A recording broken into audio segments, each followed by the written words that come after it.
Bonjour à tous, soyez les bienvenus à l'étude de la mathématique des nombres. La mathématique des nombres est une nouvelle théorie qui normalement s'appelle la relativité numérique singulière.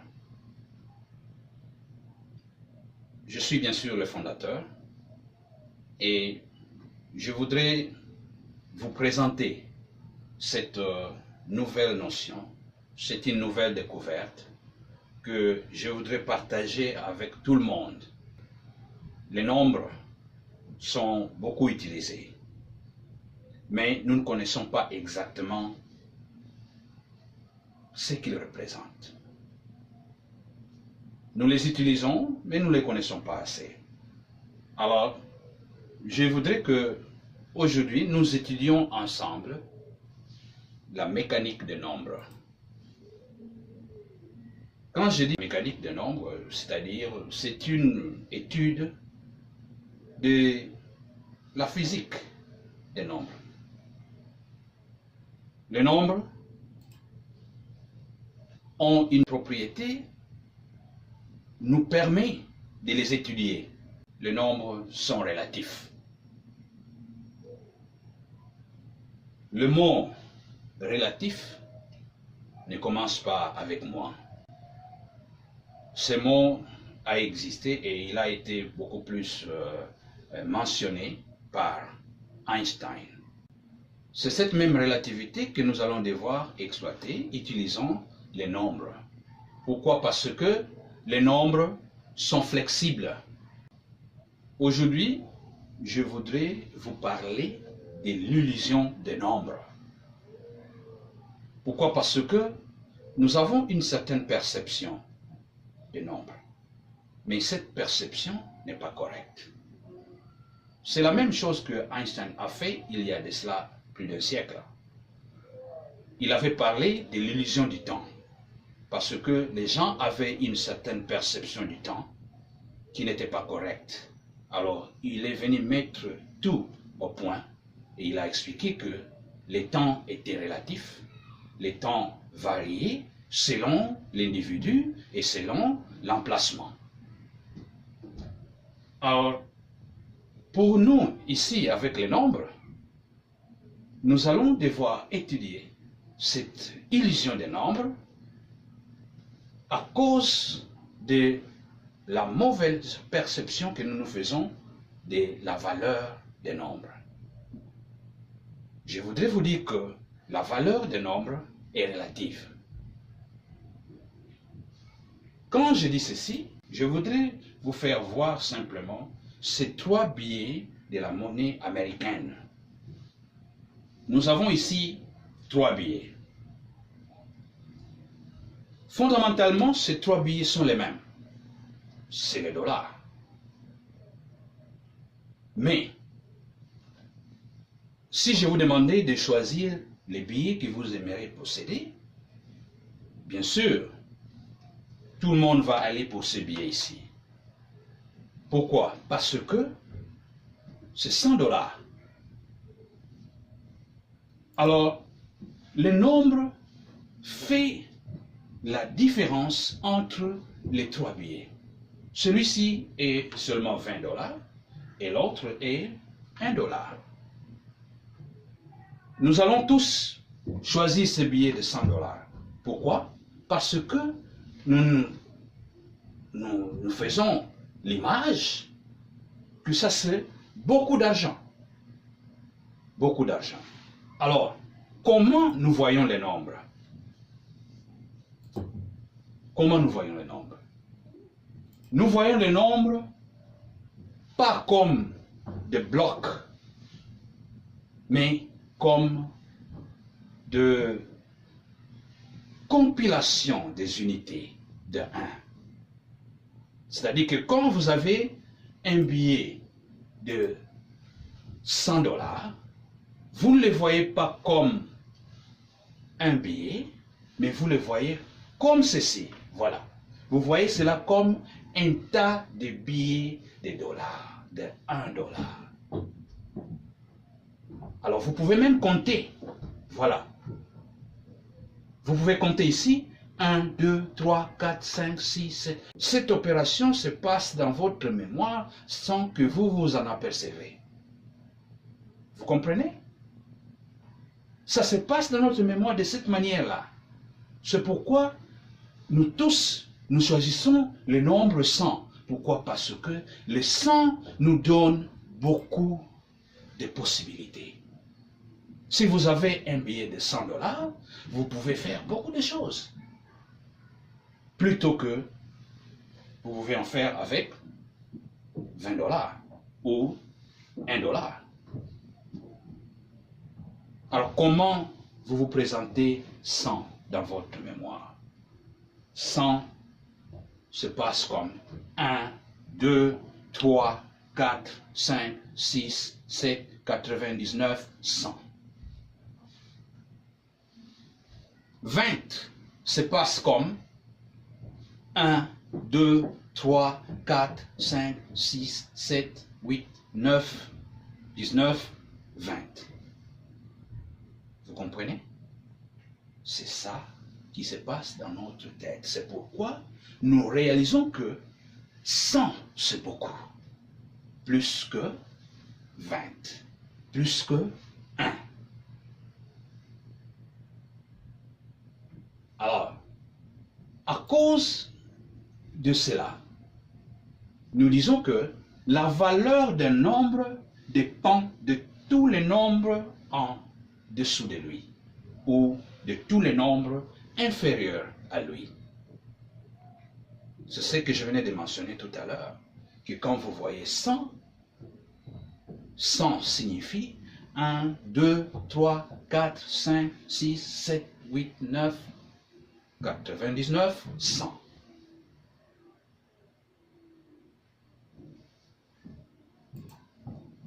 Alors, à cause de cela, les nombres ont un pouvoir. Que les nombres peuvent être en plusieurs lieux à la fois. Les nombres peuvent remplir plusieurs devoirs à la fois. Je parle ici de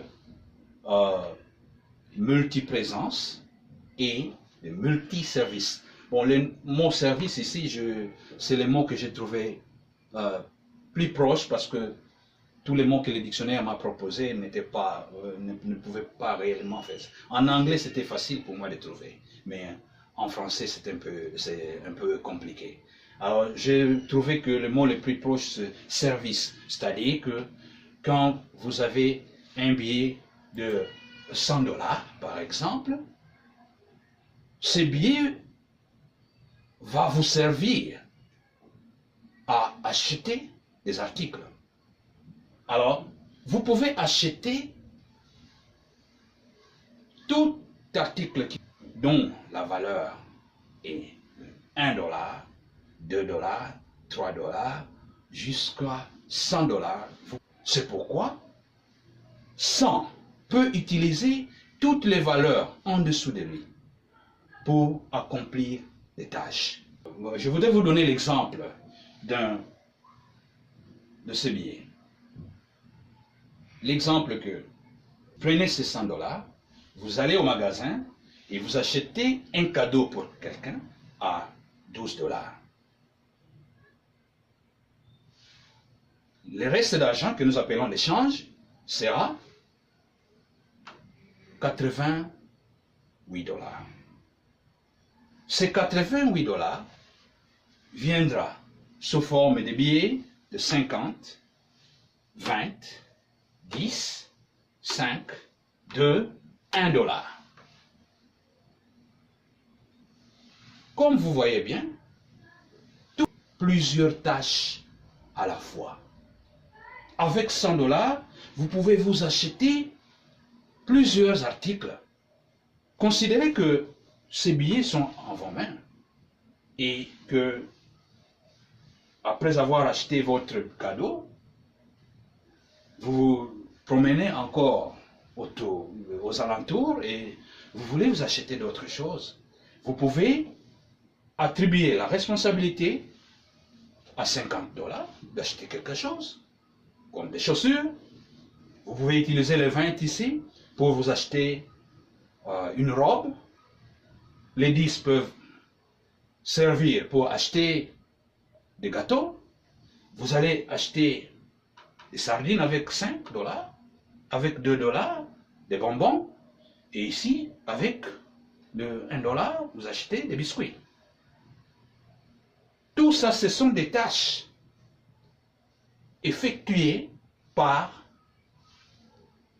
les billets. Qui viennent d'où? Qui viennent de sang. En anglais, ils ont un bon terme qu'ils utilisent, ils appellent work of $100, work of $100. Ça signifie que j'ai acheté des biens de valeur de $100.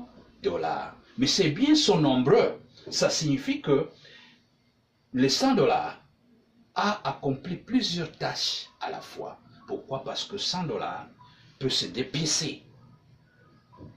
Le nombre 100 peut jouer le rôle en plusieurs lieux et à la fois. C'est pourquoi nous parlons de multiservice. Nous parlons de multiprésence. Ça, c'est le pouvoir des nombres. C'est-à-dire que les nombres sont comme de petits rois. Ils peuvent utiliser leurs subalternes pour accomplir des tâches individuelles. Alors, basé sur ça, nous allons voir que les nombres ont une structure. Un nombre, c'est comme l'antenne. C'est comme l'antenne de la radio. J'ai exactement l'antenne ici. Voici l'antenne. Vous pouvez la réduire. Voilà. Et vous pouvez aussi l'étirer comme ça. Quand vous étirez, plusieurs segments vont sortir de cette portion ici. Alors considérez cela comme votre nombre 7. Le nombre 7. Ça signifie, au-dedans du nombre 7, il y a d'autres valeurs ou d'autres nombres plus petits que 7. C'est-à-dire, dedans, vous allez avoir 6, 5, 4, 3, 2, 1. Tous viennent de quoi? De ce nombre 7. Alors, si vous avez 100, comme nous venons de le voir ci-dessus, vous aurez toutes les valeurs partant de 100 jusqu'à 1 qui vont sortir. Alors ça, c'est très long. C'est pourquoi j'avais préféré couper. J'ai utilisé le nombre 7. Et ceux-ci sont appelés des niveaux de variabilité du nombre 7. C'est pourquoi vous pouvez connaître combien de niveaux de variabilité un nombre a. Le nombre 7, par exemple, a 7 niveaux plus un niveau de variabilité. C'est-à-dire, vous prenez 7 plus 1, ça vous donne 8. 8 est le nombre de niveaux de variabilité de 7. Si vous avez un nombre comme 18, vous allez prendre 18 plus 1 qui fait 19 niveaux de variabilité. Prenez n'importe quel nombre, c'est n plus 1, nombre de variabilité. Et pour ce fait, les nombres peuvent effectuer de mouvements que nous appelons des vibrations. C'est-à-dire les nombres vibrent. Considérez que cette antenne se retrousse et ça ressort. Retrousse, ressort. Quand je fais ceci, je suis en train d'effectuer un mouvement. En physique, c'est très valable ce que je suis en train de faire. Nous pouvons calculer l'accélération des nombres. Nous pouvons calculer la décélération des nombres. Nous pouvons calculer l'expansion des nombres. La projection des nombres et l'explosion des nombres. Ça, ce sont les opérations physiques que nous allons devoir étudier, centrées sur les nombres. Comment ça fonctionne ici? Vous allez bien le voir. Juste soyez là et suivez mes explications prochainement dans la leçon qui va suivre. Je vais devoir expliquer comment l'accélération, la décélération, l'expansion, la projection et l'explosion des nombres s'effectuent. Et nous pouvons calculer les résultats. Ça va nous donner des formules que nous allons devoir utiliser dans cette mathématique des nombres. Alors, pourquoi nous avons besoin de faire tout ceci? Pourquoi nous avons besoin de connaître tout ceci? C'est parce que la science est abondante. Nous pensons que peut-être nous avons tout découvert déjà. Quand vous avez votre cell phone, vous voyez les ordinateurs comme ceci, vous pensez que bon, nous avons déjà atteint les sommets de la science. Vous vous trompez. Vous vous trompez, ça c'est de l'illusion que vous faites. Nous ne sommes encore nulle part comparés à ce que nous allons atteindre l'avenir. Lorsque nous allons devoir comprendre la mécanique des nombres, nous allons devoir opérer des miracles. Les miracles vont se passer sur cette terre. Pourquoi? Parce que cette théorie va devoir compléter notre compréhension de la relativité que Einstein nous avait laissée. Einstein n'a pas tout expliqué. Il n'a pas su, par exemple, expliquer le monde des atomes et des particules, que nous appelons le monde microscopique. Aujourd'hui, nous avons une autre théorie qui fait ça. C'est cette théorie que nous appelons la mécanique quantique. Et le plus grand problème là-dedans, c'est que en physique, nous avons beaucoup de problèmes qu'il faut résoudre. Pourquoi? Parce que la relativité générale de Einstein et la mécanique quantique utilisée aujourd'hui en physique ne sont pas compatibles. Ne parlent pas le même langage. Quand les physiciens observent le monde dans le monde microscopique, ils voient des choses extraordinaires qu'ils ne peuvent pas expliquer.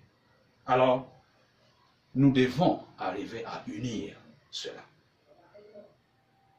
Le monde que nous voyons en grand et le monde que nous voyons en petit doivent avoir une explication commune. Et c'est ce que nous allons devoir faire. Et aussi, nous parlons de la gravitation. La gravitation quantique, c'est-à-dire la gravitation expliquée au niveau fondamental. C'est un grand problème en sciences aujourd'hui, en physique particulièrement. Les solutions sont en train d'être cherchées, mais personne n'est arrivé à trouver des solutions jusqu'à présent. Encore, nous allons devoir parler du principe de l'incertitude. quand il y a une réaction physique, une particule se cogne avec une autre particule, qu'est-ce qui se passe? Quel est le résultat que nous allons devoir obtenir? Jusqu'à présent, c'est une grande question pour les scientifiques. Tous les physiciens se demandent si les résultats qu'ils obtiennent sont exacts. Alors, nous allons devoir donner la précision à cela. Ils disent que ce n'est pas possible, mais ça c'est la limitation humaine. Ça c'est la limitation humaine. Nous allons devoir toucher ça et dire comment ça se fait à travers les nombres.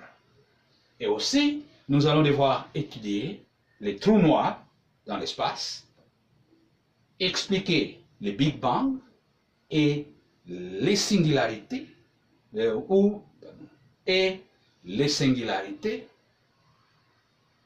qu'ils amènent. Parce que dans le trou noir, il y a un petit objet au fond que l'on appelle la singularité.